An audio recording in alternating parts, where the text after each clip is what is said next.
নমস্কার বন্ধুরা, তিয়াস ক্রিয়েটিভিটিতে তোমাদের সবাইকে স্বাগত।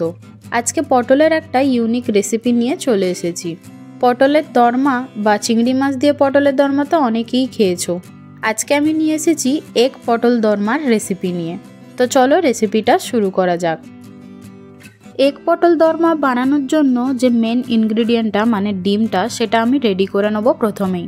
তো এখানে আমি একটা বোলের মধ্যে দুটো ডিম ফাটিয়ে নিচ্ছি। ওর মধ্যে আমি পরিমাণ মতো নুন অ্যাড করব আর সামান্য পরিমাণে গোলমরিচের গুঁড়ো অ্যাড করব, দিয়ে ভালো করে মিশিয়ে নেব।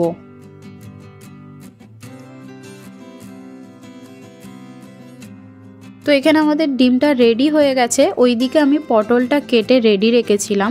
পটলটা খোসা ছাড়িয়ে আমি ভেতরের যে দানা বা বীজ আছে সেটাকে বের করে নিয়েছি আর ধুয়ে রেখে দিয়েছি। আর এই বীজ বা দানাটা সেটা আমি ফেলিনি, সেটা কি করব পরে দেখাবো। তো এবার এই ডিমের মিশ্রণটা আমি ওর মধ্যে ভরে নেব। পুরো ভর্তি করে দেওয়ার দরকার নেই, একটুখানি গ্যাপ রাখতে হবে, না হলে কিন্তু বেরিয়ে আসবে। তো দেখো এক এক করে আমি এইভাবেই সবকটা রেডি করে নিয়েছিলাম। আর এই দিকে আমি একটা কড়াই বসিয়ে দিয়েছিলাম জল আর স্ট্যান্ড দিয়ে। আমি ওই পটলগুলো ডিম সমেত এইভাবে ভাপাবো, তাই এইভাবে আমি স্টিমের জন্য রেখে দিয়েছিলাম। এবার ওতে বসিয়ে দিয়ে প্রায় 10 মিনিট মতো আমি ওটা স্টিম করে নেব। তার মধ্যে আমরা একটা পেস্ট তৈরি করে নেব। ওই যে পটলের বীজটা ওটা দিয়ে আর দুটো ছোট ছোট টমেটো আমি কেটে মিক্সি জারে নিয়ে নিয়েছি, ওটা একটা পেস্ট তৈরি করে নিলাম। তার মধ্যে এইদিকে আমাদের ডিমটা ভাপানো হয়ে গেছে, মানে পটল আর ডিমটা, সেটা আমি তুলে নিচ্ছি। এবার আমি কড়াই বসিয়ে দিচ্ছি, ওর মধ্যে সাদা তেল আমি অ্যাড করে একটু গরম করে নেব। এইখানে আমি তেলটা বেশি করেই দিয়ে দিয়েছি, পরে আর তেল অ্যাড করতে হবে না। তো তেলটা গরম হলে আমি সামান্য হলুদের গুঁড়ো ছড়িয়ে দিলাম। এবার এক এক করে ভাপানো ডিম আর পটলটা এর মধ্যে ছেড়ে দেবো।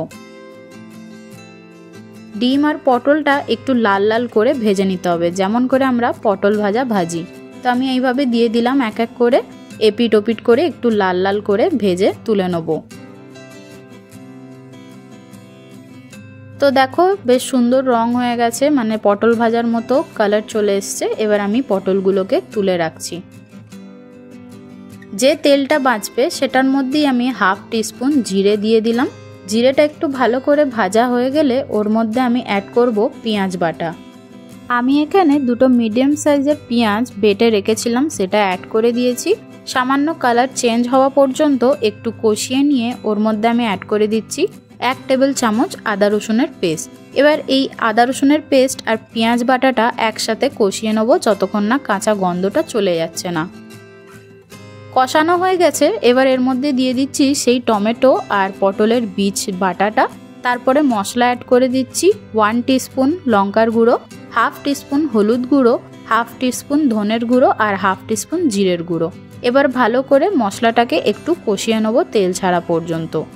তার মধ্যেই আমি এখানে দিয়ে দিলাম 4টে আমন্ড বাদাম আর 4টে কাজু ভিজিয়ে রেখেছিলাম, সেটাকে পেস্ট করে অ্যাড করে দিয়েছি। এবার ভালো করে তেল ছাড়া পর্যন্ত কষিয়ে নিচ্ছি। এই দেখো কড়াই থেকে মশলাটা আলাদা হয়ে যাচ্ছে আর তেলও ছেড়ে গেছে, মানে সুন্দর মশলাটা কষানো হয়ে গেছে। এবার এর মধ্যে আমি জল অ্যাড করে দিচ্ছি। এখানে আমি গরম জল অ্যাড করেছি আর 1 কাপের একটু বেশি জল অ্যাড করলাম। এবার দিয়ে দিচ্ছি পরিমাণ মতো নুন আর দিয়ে দেবো গরম মশলা। এবার ভালো করে মিশিয়ে নিয়ে ঝোলটাকে ফুটতে দেবো।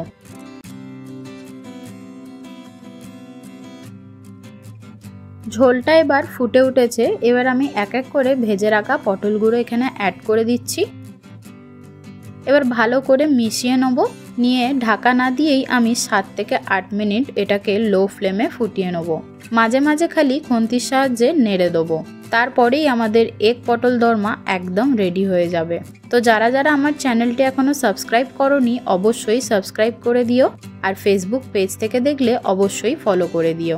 তো দেখো ততক্ষণে আমাদের এগ পটল দরমাটা একদম রেডি। কি সুন্দর গ্রেভিটা হয়েছে, তেলও ভেসে উঠেছে, একদম রেডি হয়ে গেছে। তোমরা অবশ্যই ট্রাই করো এই এগ পটল দরমার রেসিপিটা। আর ভালো লাগলে কমেন্ট করে যেও, আর সবার সাথে শেয়ার করতে একদমই ভুলো না। তো চলো আজকের মতো এইটুকুই, আবার দেখা হবে পরের কোনো একটা রেসিপি নিয়ে।